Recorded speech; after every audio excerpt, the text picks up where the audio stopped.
खुदा के वास्ते मुझे यहीं छोड़ दो। मेरी आंखें पहले ही जा चुकी हैं। अब इन पैरों में इतना दम नहीं बचा कि मैं दिल्ली से 700 मील दूर उस नर्क तक जा सकूं। सुल्तान के सिपाहियों, रहम करो, मुझे इसी दिल्ली की मिट्टी में मर जाने दो जहां मेरा बचपन बीता है। मुझे मत घसीटो। अल्लाह, चुप कर बुड्ढे। सुल्तान का सख्त हुक्म है कि दिल्ली का एक कुत्ता या बिल्ली भी यहाँ बाकी नहीं रहना चाहिए। तू चल नहीं सकता? कोई बात नहीं, तू घिसटता हुआ जाएगा, पर जाएगा जरूर।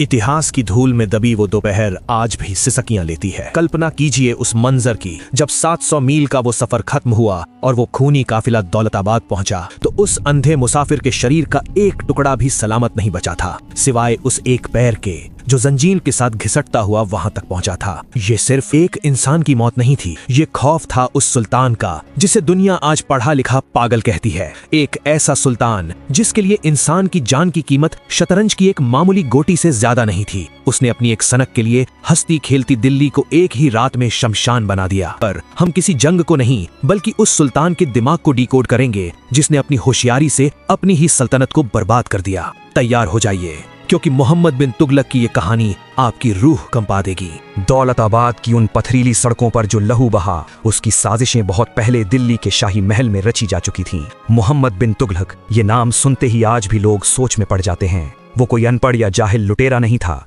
बल्कि वो अपने दौर का सबसे बड़ा विद्वान था। अरबी, फारसी, गणित, विज्ञान और यहाँ तक कि दर्शन शास्त्र का भी वो उस्ताद था। लोग कहते थे कि उसके पास खुदा का दिया हुआ सबसे तेज दिमाग है, लेकिन मुश्किल ये थी कि उस तेज दिमाग के पास एक दिल नहीं था। वो इंसानों को मांस और हड्डियों का पुतला नहीं बल्कि अपने प्रयोगों की चीजें समझता था। आधी रात को जब पूरी दिल्ली सो रही होती, ये सुल्तान नक्शों पर अपनी उंगलियां फिराते हुए उन योजनाओं को जन्म दे रहा था जो आगे चलकर हजारों की मौत का वारंट बनने वाली थीं। साल 1325 की वो शाम जब सुल्तान का पिता गयासुद्दीन तुगलक एक बड़ी जीत हासिल करके दिल्ली लौट रहा था। अपने पिता के स्वागत के लिए तुगलक ने दिल्ली के पास ही अफगानपुर में लकड़ी का एक ऐसा आलीशान महल बनवाया जो किसी अजूबे से कम नहीं था। लेकिन उस नक्काशीदार लकड़ी के पीछे मौत का एक ऐसा हिसाब किताब छिपा था जिसे सिर्फ तुगलक का शातिर दिमाग ही समझ सकता था। महल के खंभों को इस तरह सेट किया गया था कि हाथियों की एक हल्की सी टक्कर पूरे ढांचे को एक पल में मिट्टी में मिला दे। जैसे ही गयासुद्दीन और उसके वफादार सैनिक जश्न मनाने के लिए अंदर पहुंचे, हाथियों को एक गुप्त इशारा मिला। एक तेज धमाका हुआ, लकड़ी के टूटने की आवाजें आईं और देखते ही देखते वो महल गयासुद्दीन और उनके वफादारों की कब्र बन गया। लोग इसे कुदरत का कहर कह रहे थे, लेकिन उस मलबे से थोड़ी दूर खड़ा तुगलक जानता था कि अब रास्ता साफ है। उसने अपने बाप की लाश के ऊपर से गुजरकर दिल्ली का तख्त हासिल किया। यहीं से शुरू हुई एक ऐसे सुल्तान की कहानी जिसकी होशियारी ही उसकी सबसे बड़ी दुश्मन बनने वाली थी। बाप की चिता की राख अभी ठंडी भी नहीं हुई थी कि सुल्तान के दिमाग में एक नया तूफान उठा। साल 1327 की वो मनहूस सुबह दिल्ली की गलियों में एक ऐसा फरमान सुनाया गया जिसने लोगों के पैरों तले से जमीन खिसका दी। हुक्म था, पूरी दिल्ली खाली कर दी जाए, बच्चा बूढ़ा, यहाँ तक कि कोई जानवर भी पीछे न छूटे। सबको यहाँ से 700 मील दूर दक्षिण के दौलताबाद की ओर कूच करना होगा। लोगों को लगा शायद ये कोई डरावना मजाक है, लेकिन जब सुल्तान के सिपाही नंगी तलवारें लेकर घरों के दरवाजे तोड़ने लगे और औरतों बच्चों को घसीटकर सड़कों पर लाने लगे, तब समझ आया कि अब बचने का कोई रास्ता नहीं है।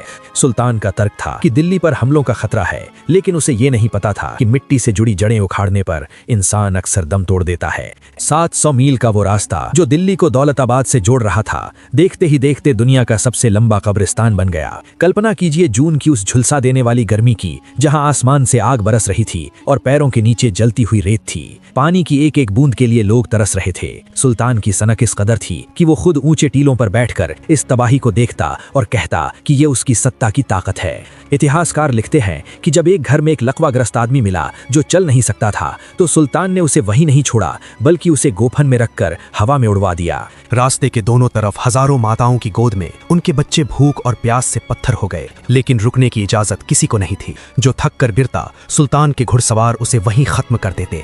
40 दिनों के उस खूनी सफर के बाद जब ये काफिला दौलताबाद की पहाड़ियों के पास पहुंचा, तो दिल्ली की आधी आबादी उस रास्ते की धूल में दफन हो चुकी थी। लेकिन पागलपन की हद तो देखिए, दौलताबाद पहुंचते ही सुल्तान को एहसास हुआ कि वहां पानी की कमी है और उत्तर भारत का हाथ से निकल जाने का डर है। उसने फिर से हुक्म दिया, वापस दिल्ली चलो। वो लोग जिन्होंने अपनों को खोकर ये सफर तय किया था, अब दोबारा मौत के उसी रास्ते पर मुड़ने को मजबूर थे। दिल्ली दोबारा बसी तो सही, लेकिन अब उसकी दीवारों से खुशबू नहीं, बल्कि उन बेगुनाहों की रूहों की चीखें आती थीं, जो बेमतलब की इस जिद की भेंट चढ़ गए। दिल्ली और दौलताबाद के बीच जो हजारों लोग मारे गए, सुल्तान के लिए वो महज एक छोटी सी गलती थी। उसका दिमाग अब और भी बड़े ख्वाब देख रहा था, पूरी दुनिया को जीतने के ख्वाब, लेकिन जंग लड़ने के लिए चाहिए था सोना, और सुल्तान की पिछली सनक ने शाही खजाना करीब करीब खाली कर दिया था। तब साल 1330 में तुगलक के दिमाग में एक ऐसा आइडिया आया जो आज के जमाने के हिसाब से तो बहुत आधुनिक था, लेकिन उस समय के लिए एक बड़ा मजाक साबित हुआ। उसने ऐलान किया कि आज से सोने और चांदी के सिक्के बंद होंगे, उनकी जगह तांबे और पीतल के सस्ते सिक्के चलेंगे। सुल्तान ने हुक्म दिया कि बाजार में एक तांबे के सिक्के की वही कीमत होगी जो एक सोने के सिक्के की होती है। तुगलक को लगा था कि लोग उसके इस महान फैसले का सम्मान करेंगे, पर वो ये भूल गया कि उसकी प्रजा उससे भी 2 कदम आगे थी। जैसे ही ये कानून आया, हिंदुस्तान का हर घर एक सिक्के बनाने की फैक्ट्री बन गया। लोगों ने अपने कीमती सोने चांदी के सिक्के जमीन में गाड़ दिए और घर के पुराने बर्तन गलाकर तांबे के सिक्के ढालने शुरू कर दिए। कल्पना कीजिए उस मंजर की, हर गली, हर मोहल्ले से धातु पीटने की आवाजें आ रही थीं। रातों रात बाजार में नकली सिक्कों की ऐसी बाढ़ आई कि असली और नकली का फर्क ही मिट गया। विदेशी व्यापारियों ने हिंदुस्तान से सामान ले जाने के बदले तांबे के ये सिक्के लेने से साफ मना कर दिया। व्यापार ठप हो गया, अनाज के दाम आसमान छूने लगे और एक बार फिर आम जनता भूख से बिलबिला उठी। जब सुल्तान को समझ आया कि उसकी ये जीनियस योजना पूरी तरह फेल हो चुकी है, तो उसने अपना गुस्सा दबाने के लिए एक और बेवकूफ़ी भरा फैसला लिया। उसने कहा, ठीक है, ये तांबे के सिक्के वापस ले लो और बदले में शाही खजाने से असली सोना ले जाओ। फिर क्या था, लोग बोरियां भर भर के बैलगाड़ियों में लाद कर अपने घर के बनाए हुए तांबे के सिक्के महल के सामने फेंकने लगे और मुफ्त का सोना लेकर घर जाने लगे। इतिहासकार लिखते हैं कि सुल्तान के महल के बाहर तांबे के सिक्कों का इतना ऊंचा पहाड़ खड़ा हो गया था कि उसे देखकर लगता था कि सुल्तान ने अपनी अक्ल का जनाजा वहीं निकाल दिया है। खजाना पूरी तरह साफ हो गया, सुल्तान पहले से भी ज्यादा गरीब हो गया और अब उसकी ये हार उसे एक खूंखार शिकारी बनाने वाली थी। खजाना खाली हो चुका था और सुल्तान की इज्जत मिट्टी में मिल रही थी, लेकिन उसका घमंड कम होने के बजाय और बढ़ता जा रहा था। अब उसकी आंखों में खून सवार था चीन को फतह करने का। उसे लगा कि जो पहाड़ सदियों से अजय खड़े हैं, उन्हें वो अपनी तलवार के दम पर पार कर लेगा। साल 1337 में उसने एक ऐसी सैन्य योजना बनाई जिसे कोई भी समझदार इंसान खुदकुशी कहता। उसने हिमालय की दुर्गम चोटियों को फतह करने के लिए 1 लाख की भारी भरकम फौज खड़ी कर दी। ये वो सैनिक थे जो दिल्ली की चिलचिलाती गर्मी में पले बढ़े थे, जिन्होंने कभी बर्फीली मौत का चेहरा नहीं देखा था। सुल्तान दिल्ली के रेशमी बिस्तरों पर बैठकर उन पहाड़ों को जीतने के नक्शे बना रहा था जहां हवा भी जम जाती है। उसे लगा कि उसकी ताकत कुदरत के नियमों से बड़ी है, लेकिन हिमालय अपना बदला लेने के लिए तैयार खड़ा था। जैसे ही ये विशाल सेना पहाड़ों की उन गहराइयों में दाखिल हुई जहां सूरज की रोशनी भी नहीं पहुंचती, कुदरत ने अपना असली रूप दिखाया। भारी बारिश और अचानक आए बर्फीले तूफानों ने पहाड़ों के रास्ते बंद कर दिए। रसद यानी खाने पीने का सामान के रास्ते कट गए और भारी सामान ढोने वाले जानवर गहरी खाइयों में जा गिरे। कल्पना कीजिए उन रातों की जहां तापमान इतना गिर गया कि सैनिकों के हाथ अपनी तलवार पकड़े पकड़े ही पत्थर हो गए। उन पहाड़ों में ना कोई छत थी, ना कोई आग। भूख से पागल होकर सैनिक एक दूसरे की शक्लें देखने लगे कि कौन पहले गिरेगा ताकि उसे खाया जा सके। 1 लाख की वो शानदार फौज जो दुनिया जीतने निकली थी, महज कुछ ही दिनों में एक चलते फिरते कब्रिस्तान में बदल गई। सुल्तान का वो गुरूर अब हिमालय की बर्फ के नीचे हमेशा के लिए दफन हो रहा था। हफ्तों बाद जब दिल्ली में हलचल हुई तो लोग जीत की खबर की उम्मीद कर रहे थे, लेकिन कोहरे को चीरते हुए जो सामने आया उसे देखकर दिल्ली की रूह कांप गई। 1 लाख की उस महान फौज में से महज 3 सैनिक जिंदा वापस लौटे थे, जख्मी, बीमार और मौत के जबड़े से किसी तरह बचकर आए हुए। वे सुल्तान की हार के जिंदा सबूत थे, लेकिन तुगलक की सनक देखिए। अपनी नाकामी पर शर्मिंदा होने के बजाय उसने उन बचे हुए 3 सैनिकों को भी सरेआम फांसी पर लटकाने का हुक्म दे दिया। वो नहीं चाहता था कि कोई भी उस बर्फीले नरसंहार की दास्तान सुनाने के लिए जिंदा बचे। सुल्तान के लिए इंसान सिर्फ शतरंज की गोटियां थे, और जब गोटियां उसे हार दिलाने लगती थीं तो वो उन्हें बेरहमी से कुचल कर फेंक देता था। हिमालय की उस बर्फीली कब्र ने सुल्तान के घमंड को हमेशा के लिए तोड़ दिया था। अब उसकी सल्तनत ताश के पत्तों की तरह बिखर रही थी। जिस बंगाल और दक्षिण को उसने अपने खून से सींचा था, वहां बगावत की आग भड़क उठी थी। हर कोई इस पढ़े लिखे जल्लाद के साए से दूर भागना चाहता था।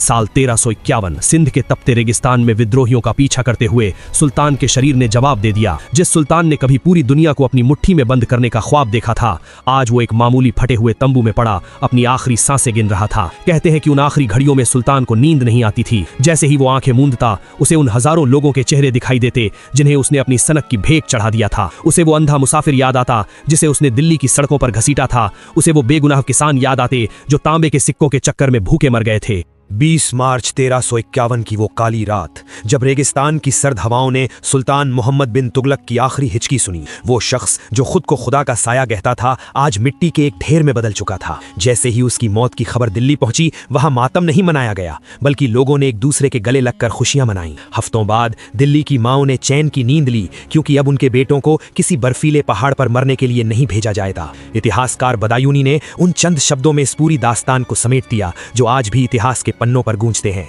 प्रजा को अपने सुल्तान से और सुल्तान को अपनी प्रजा से आखिरकार मुक्ति मिल गई। सुल्तान की मौत के साथ ही उस खौफनाक दौर का अंत हुआ जहां सिर्फ अकल राज करती थी और इंसानियत को सूली पर टांग दिया गया था। सदियां बीत गईं, सिंध की वो रेत अब ठंडी हो चुकी है और दिल्ली ने न जाने कितने ही नए चेहरों को अपना शहंशाह बनते और मिटते देखा है। लेकिन तुगलकाबाद की इन खामोश दीवारों में आज भी उस पागलपन की गूंज सुनाई देती है। मोहम्मद बिन तुगलक एक ऐसा योद्धा जिसने जंग के मैदान में कभी घुटने नहीं टेके, लेकिन अपने ही दिमाग के रण क्षेत्र में वो बुरी तरह हार कि महज किताबी ज्ञान, डिग्रियां या ऊंचे सिद्धांत किसी को महान नहीं बनाते। असली महानता उस दिल में होती है जो अपनी प्रजा के दर्द को महसूस कर सके। तुगलक के पास भविष्य देखने वाली आंखें तो थीं, पर उन आंखों में दया का एक भी आंसू नहीं था। आज जब हम इन खंडहरों के बीच से गुजरते हैं तो एक सवाल मन में जरूर उठता है, क्या तुगलक वाकई एक पागल राजा था या वो महज एक ऐसा बदनसीब इंसान था जो अपने समय से बहुत आगे की सोचता था पर जिसका तरीका जालिम था। इतिहास कभी किसी को सही या गलत नहीं कहता, वो सिर्फ हमें आईना दिखाता है ताकि हम पुरानी गलतियों को ना दोहराएं। फैसला अब आपके हाथ में है। आपको क्या लगता है तुगलक के बारे में? अपनी राय हमें कमेंट्स में जरूर बताएं, क्योंकि आपकी सोच ही इतिहास को देखने का नया नजरिया देती है। अगर ये दास्तान आपके दिल तक पहुंची हो तो इसे अपनों के साथ साझा करें। मैं फिर मिलूंगा इतिहास की किसी और डार्क गली में एक नए